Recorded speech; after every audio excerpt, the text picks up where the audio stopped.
जय श्री कृष्णा। राधे राधे। आप सभी भक्तों को काल भैरव बाबा जयंती की हार्दिक शुभकामनाएं। आज मार्गशीर्ष माह के कृष्ण पक्ष की अष्टमी तिथि और शनिवार है। शनिवार का दिन भगवान शनि देव को समर्पित है। नवग्रहों में शनि को पीड़ा देने वाला ग्रह माना गया है। शनि देव हमारे जीवन में अच्छे कर्मों का पुरस्कार कर्म दान और देने वाले हैं। इस प्रकृति दारुण है यह दिन, और जहां शनिदेव का दिन है वहीं दूसरी ओर भैरवनाथ का दिन भी माना जाता है, जो अब की साल 2024 में काल भैरव बाबा की जयंती और शनिवार दोनों का शुभ सहयोग मिल रहा है। तो इस दिन आपको शनिवार का व्रत रखना चाहिए और छाया दान करनी चाहिए, बाबूती बसलिया लाल चंदन लगाना चाहिए, सुंदर कांड और बजरंग बाण का पाठ कराना चाहिए। एक तेल से चपर कर रोटी काले कुत्ते को और घी और शक्कर मिलाकर आटा चिटियों को खिलाना चाहिए। ऐसा करने से शनि दोष कम होता है, और अगर आप कर्जदार हैं तो आपका कर्ज बहुत ही जल्दी समाप्त हो जाता है। अगर आपने कभी जाने अनजाने कोई गलतियां की है, बुरे कर्म किए हैं और उससे उनसे छुटकारा पाना चाहते हैं, तो आपको शनिवार के व्रत रखने चाहिए। और शनिवार के व्रत रखे तो शनिवार व्रत कथा जरूर सुननी चाहिए। और शमी के वृक्ष को साक्षात शनिदेव माना जाता है, तो इस दिन व्रत रखकर शमी के वृक्ष में जल चढ़ाना चाहिए और भगवान शनिदेव से अपने जीवन की मंगल कामना करनी चाहिए। तो अब सुनते हैं शनिवार व्रत कथा। तो सभी शनि भक्तों से मेरा कहना है कि आप अभी तक शिला भक्ति चैनल को सब्सक्राइब नहीं किए हैं तो जरूर करें और वीडियो को अंत तक ध्यान से सुने। भगवान शनिदेव और भैरव बाबा आपकी सारी मनोकामनाएं पूर्ण करें। बोलिए शनि महाराज की जय हो। एक समय की बात है, किसी गांव में एक ब्राह्मण देवता अपनी पत्नी तथा बच्चों के साथ रहते थे। एक दिन ब्राह्मण देवता सुबह सोकर उठे तो बहुत ही चिंतित दिखाई दे रहे थे। वो अपने पति को इतना चिंतित देखकर उनकी पत्नी ने पूछा कि स्वामी, आज आप सुबह सुबह किस चिंता में डूबे हुए हैं? तो पत्नी की बात सुनकर ब्राह्मण देवता कहें कि कोई बात नहीं है, बस यूं ही थोड़ी तबीयत खराब है। लेकिन ब्राह्मण की पत्नी बहुत ही समझदार थी। वह जान चुकी थी कि उसके पति पर कोई ना कोई समस्या से घिरे हैं। तो उसके बार बार पूछने पर ब्राह्मण देवता ने कहे कि मैं कई दिन से एक ही सपना देख रहा हूँ कि एक व्यक्ति नीले कपड़े में पहनकर आप आता है और मुझसे कहता है कि तुम्हें मेरी साढ़े साती लगेगी। तो यह सुनकर ब्राह्मण देवता की पत्नी ने कहा, अरे वो तो शनि देव भगवान हैं जो आप पर शनि की दशा लगाने को कहते हैं। अब जब भी शनि देव आपके सपने में आए और बोले कि तुम्हें मेरी साढ़े साती लगेगी, तो आप उन्हें प्रणाम करके बोलिए कि सावा पहर से ज़्यादा मत लगाइए। तो ब्राह्मण देवता ने कहे कि ठीक है, मैं ऐसे ही बोल दूंगा। दूसरी ही रात्रि को शनिदेव ने फिर से ब्राह्मण के सपने में आकर कहे कि तुम्हें मेरे साढ़े साती लगेगी। तब ब्राह्मण देव ने कहा कि हे प्रभु, मेरे में इतनी क्षमता नहीं है, मैं इतने साल तक कष्ट नहीं सह पाऊंगा। आप कृपया करके मुझे पर थोड़े ही समय के लिए लगा दे। तो शनिदेव ने कहा कि ठीक है, मैं 2.5 साल के लिए लगूंगा। तो ब्राह्मण देव बोले कि नहीं प्रभु, मैं इतना भी सहन नहीं कर पाऊंगा, आप कृपया करके केवल सावा पहर तक ही लगा दे। तो शनिदेव ने कहे कि ठीक है, जैसा तुम कह रहे हो मैं वैसा सावा पहर तक ही लगा दूंगा। तो अगले दिन प्रातः काल होते ही ब्राह्मण देव ने अपनी पत्नी को सारी बात बताई और कहा कि मुझे शनिदेव की कुदृष्टि लगी है और भी सावा पहर के लिए, इसलिए मैं जंगल जा रहा हूँ, वहीं पर पूजा अर्चना करूंगा। इतना बोलकर ब्राह्मण देव जंगल में चले गए। जंगल में उन्होंने पूजा की। जब थोड़ा सा समय बचा तो वह सोचने लगी कि इतना समय तो घर जाने में लग जाएगा, तो मुझे अब चलना चाहिए। तो यह सोचकर वो खड़े होकर घर के लिए चल पड़े। रास्ते में उन्होंने देखा कि एक खेत में तरबूज की बहुत सारी बेलें लगी हुई है और उन बेलों में बहुत ही सुंदर सुंदर तरबूज लगे हुए हैं। तो उन्हें देखकर ब्राह्मण देवता का मन लालच में उठा। वह सोचने लगे कि तरबूज ले चलता हूँ, घर जाकर बच्चों को दे दूंगा, कितने खुश होंगे। तो यह सोचकर ब्राह्मण ने 2 तरबूज तोड़कर अपने पास एक थैला था उसके अंदर वह तरबूज रख लिए और खेत के मालिक को देखने लगे कि दिखाई दे जाता तो उनका मूल्य दे चलता। तो खेत के मालिक तो वहाँ दिखाई नहीं दिया। तो ब्राह्मण ने उसी बेल के पास से में तरबूज का मूल्य रख दिया और अपने घर के लिए रवाना हो गए। तो चलते चलते जैसे ही नगर में पहुंचे तो नगर में 2 सिपाहियों ने रोका लिया और पूछने लगा कि ब्राह्मण तुम्हारे थैले में क्या है। तो ब्राह्मण देव ने कहे कि इसमें तो तरबूज है, मैं अपने बच्चों के लिए लेकर आया हूँ। तो सिपाही को भरोसा नहीं हुआ तो वह कहने लगे कि खोल कर दिखाओ। तो ब्राह्मण देव ने जैसे ही थैला खोला तो देखा उसके अंदर तो नगर के राजा के दोनों बेटों के सिर कटे हुए हैं। तो यह देखते ही सैनिकों ने ब्राह्मण को बंदी बनाया और राजा के पास ले गए और बोले कि महाराज, इस ब्राह्मण ने आपके पुत्रों की हत्या कर दी है और उनके सिर अपने थैले में ले छुपा रखे हैं। तो यह सुनते ही राजा को बहुत ही गुस्सा आया और दुख भी हुआ। तो उन्होंने आदेश दिया कि इस ब्राह्मण को तुरंत ही फांसी पर चढ़ा दो। ब्राह्मण ने राजा से प्रार्थना की, हे राजन, मेरी अंतिम इच्छा है कि मैं मरने से पहले पूजा पाठ करना चाहता हूँ। तो राजा ने कहा कि तुम्हारे मन में पूजा पाठ कहाँ से आई? तुम्हारा मन पवित्र नहीं हो सकता, क्योंकि अगर तुम पवित्र होते और ब्राह्मण होते तो कभी तुम मेरे पुत्रों की हत्या नहीं करते।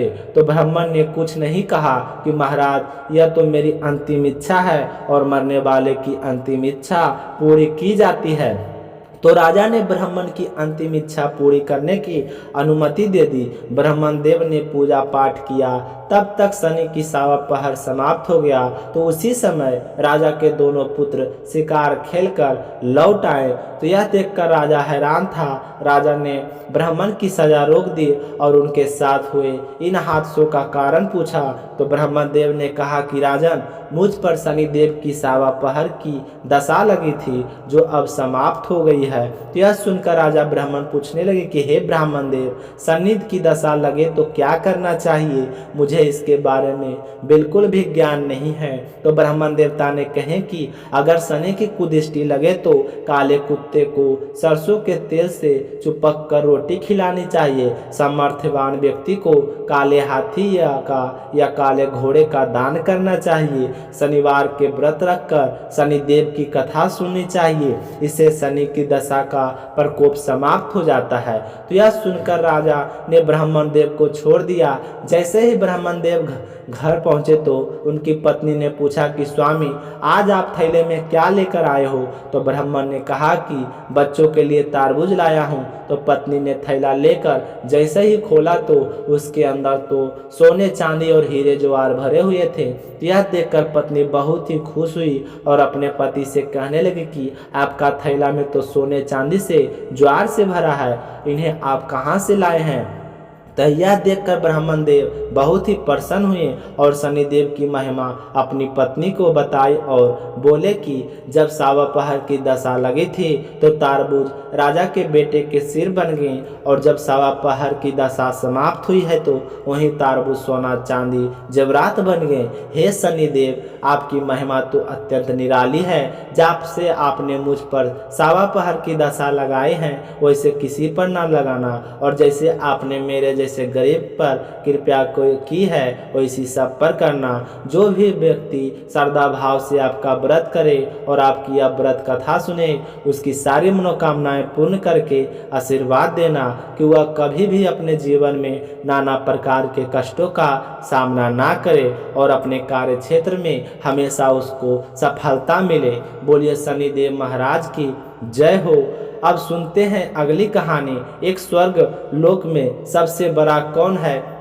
इस प्रश्न को लेकर सभी देवताओं में वाद विवाद शुरू हो गया। वाद विवाद बढ़ते बढ़ते युद्ध की नौबत आ गई। तो सारे देवता देवराज इंद्र के पास पहुँचे और बोले कि हे देवराज, आपको निर्णय करना होगा कि 9 ग्रहों में सबसे बड़ा कौन है। तो देवताओं का प्रश्न सुनकर देवराज इंद्र उलझन में पड़ गए और कुछ देर सोचते रहे। सोचकर बोले कि हे देवगणों, मैं आपके इस प्रश्न का उत्तर देने में असमर्थ हूँ। आप ऐसा करो कि पृथ्वी लोक में उज्जैनी नगरी में राजा विक्रमादित्य का राज है। हम सब राजा विक्रमादित्य के पास चलते हैं, क्योंकि वह न्याय करने में अत्यंत ही लोकप्रिय है। उनके सिंहासन में अवश्य ही कोई जादू है कि उस पर बैठकर राजा विक्रमादित्य दूध का दूध और पानी का पानी अलग करने का न्याय करते हैं। तो देवराज इंद्र के आदेश पर सभी देवता पृथ्वी लोक पर उज्जैनी नगरी में पहुंच गए और देवताओं के आगमन का समाचार सुनकर स्वयं राजा विक्रमादित्य ने उनका स्वागत किया। महल में पहुंचकर जब सारे देवताओं ने उनसे अपना प्रश्न पूछा तो राजा विक्रमादित्य भी कुछ देर के लिए परेशान हो उठे, क्योंकि सभी देवता अपनी अपनी शक्तियों के कारण महान और शक्तिशाली थे। किसी को छोटा या बड़ा कह देने से उनको क्रोध प्रकोप से भयंकर हानि पहुंच सकती थी।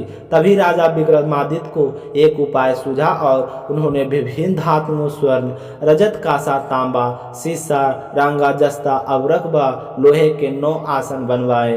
धातुओं के गुणों के अनुसार सभी आसनों को एक दूसरे के पीछे रखवा कर उन्होंने देवताओं को अपने अपने सिंहासन पर बैठने को कहा। सब देवताओं को बैठने के बाद राजा विक्रमादित्य ने कहा कि आपका निर्णय तो स्वयं ही हो गया। जो सबसे पहले सिंहासन पर विराजमान है वही सबसे बड़ा है। तो राजा विक्रमादित्य का निर्णय सुनकर शनि देवता को गुस्सा आ गया, क्योंकि शनि देवता ने सबसे पीछे आसन पर बैठने के कारण अपने को छोटा माना और छोटा जान क्रोधित हो गए और राजा से कहें कि हे राजन, तुमने मुझे सबसे पीछे बैठाकर मेरा अपमान किया है। तुम मेरी शक्तियों से परिचित नहीं हो, मैं तुम्हारा सर्वनाश कर दूंगा। सूर्य एक राशि पर 1 महीने चंद्रमा और 2.25 दिन मंगल और 1.5 महीने बुध और शुक्र 1 महीने 13 दिन रहते हैं, लेकिन मैं किसी राशि पर 7.5 वर्ष तक रहता हूँ। बड़े बड़े देवताओं को मैंने अपने प्रकोप से पीड़ित किया है। राम को 7.5 के कारण ही वन में जाकर रहना पड़ा। रावण को 7.5 के कारण ही युद्ध में मृत्यु का शिकार बनना पड़ा। उसके वंश का सर्वनाश हो गया। हे राजा, अब तू भी मेरे प्रकोप से नहीं बच सकेगा। राजा विक्रमादित्य शनि देवता के प्रकोप से थोड़ा दग्ध हो गया, लेकिन फिर उन्होंने मन में विचार किया कि जो मेरे भाग्य में लिखा होगा वही होगा। फिर शनि के प्रकोप से भयभीत होने की तो कोई ज़रूरत नहीं है। उसके बाद अन्य ग्रहों के देवता तो प्रसन्नता के साथ वहां से चले गए, लेकिन शनिदेव बड़े ही क्रोध के साथ वहां से विदा हुए। राजा विक्रमादित्य पहले की तरह न्याय करते रहे। उनके राज के सभी स्त्री पुरुष बहुत ही आनंद से अपना जीवन यापन कर रहे थे। कुछ दिन ऐसे ही बीत गए। उधर रानी और उज्जैन के नगरी पहुंचे। विक्रमादित्य ने राज के किसी घोड़े के नगरी में गए तो यह अपने आने का समाचार सुना तो अपने अश्वपाल को कुछ घोड़े खरीद कर लाने के लिए वहां पर भेज दिए। जैसे ही राजा के आदेश पर अश्वपाल वहां पर जाकर घोड़ों को देखा तो वहां बहुत ही खुश हुआ, लेकिन घोड़ों का मूल्य सुनकर उसे बहुत ही हैरानी हुई, क्योंकि घोड़े का बहुत कीमती थे। अश्वपाल ने वापस लौटकर राजा को इसके बारे में बताया तो राजा स्वयं वहां पर गए और एक सुंदर और शक्तिशाली घोड़ों को पसंद किया। घोड़ों की चाल देखने के लिए राजा उस घोड़े पर सवार हो गए। जैसे ही राजा उस घोड़े पर सवार हुए तो वहां घोड़ा बिजली की गति से दौड़ पड़ा और तेजी से दौड़ता हुआ राजा को एक दूर जंगल में ले गया और फिर राजा को जंगल में ही गिराकर स्वयं कहीं गायब हो गया। तो राजा अपने नगर को लौटने के लिए जंगल में भटकने लगे, लेकिन उन्हें कोई भी रास्ता नजर नहीं आ रहा था। राजा को भूखे और प्यास लग गई थी। भूख और प्यास के बेहाल राजा जंगल में भटकते रहे। भटकते भटकते उन्हें एक चरवाहा मिला तो राजा ने उससे पानी मांगा तो पानी पीकर राजा ने उस चरवाहे को अपनी अंगूठी दे दी और फिर उससे रास्ता पूछकर जंगल से बाहर निकलकर पास के नगर में पहुंच गए। राजा ने एक सेठ की दुकान पर बैठकर कुछ देर आराम किया। उस सेठ ने भी राजा से बातचीत की तो राजा ने उसे बताया कि मैं उज्जैनी से आया हूँ। राजा के कुछ देर दुकान पर बैठने से सेठ की खूब बिक्री हुई। तो सेठ ने राजा को बहुत ही भाग्यवान समझा और उसे अपने घर भोजन के लिए ले गया। सेठ के घर में सोने का एक हार खूंटी पर लटका हुआ था। राजा को उस कमरे में अकेला छोड़कर सेठ जी कुछ देर के लिए बाहर आ गए और राजा भोजन करने लगे। तभी एक आश्चर्यजनक घटना घटी कि राजा को देखते ही देखते सोने के उस हार को खूंटी निगल गई। सेठ ने कमरे में लौटकर हार को गायब देखा तो सोचा कि इस आदमी ने इस हार को चुराया है, क्योंकि उस समय राजा उस कमरे में अकेला ही थे। तो सेठ ने अपने नौकरों से कहा कि इस परदेशी को रस्सियों से बांधकर नगर के राजा के पास ले चलो। तो सेठ के नौकरों उससे रस्सियां से बांधकर राजा के पास ले गए। राजा ने विक्रमादित्य से हार के बारे में पूछा तो विक्रमादित्य ने कहा कि मेरी नज़रों के सामने देखते ही देखते खूंटे ने हार निगल लिया। तो इस पर राजा को बहुत ही क्रोध आ गया और चोरी करने के अपराध में विक्रमादित्य के हाथ पांव काटने का आदेश दे दिया। राजा विक्रमादित्य के हाथ पांव काटकर उसे नगर के चौराहों पर छोड़ दिया गया। कुछ दिन बाद एक तेली वहां से उठकर उसे अपने घर ले गया और अपने कोलू पर बैठा दिया। राजा आवाज देकर बैलों को हाँकता रहता था। तो राजा विक्रमादित्य इसी तरह तेली का बैल चलाता रहा। राजा को भोजन मिलता रहा। शनि के प्रकोप के 7.5 पूरे होने पर वर्षा ऋतु प्रारंभ हुई। राजा विक्रमादित्य के एक रात मेघ मल्हार गा रहे थे। तभी नगर के राजा की लड़की राजकुमारी मोहिनी रथ पर सवार होकर उस तेली के घर के आगे से गुजरी। उसने जैसे ही मेघ मल्हार सुना तो उसे बहुत ही अच्छा लगा और दासी को भेजकर गाने वालों को बुलाकर लाने को कहा। तो दासी ने लौटकर राजकुमारी को बताया कि राजकुमारी वह तो अपंग आदमी है। तो राजकुमारी उस मेघ मल्हार सुनकर बहुत ही मोहित हो गई थी। तो उसी से शादी करना चाहती थी। उसे सब कुछ पता चल गया कि वह आदमी अपंग है। तो भी उसने कहा कि मैं तो उसी आदमी से विवाह करूंगी।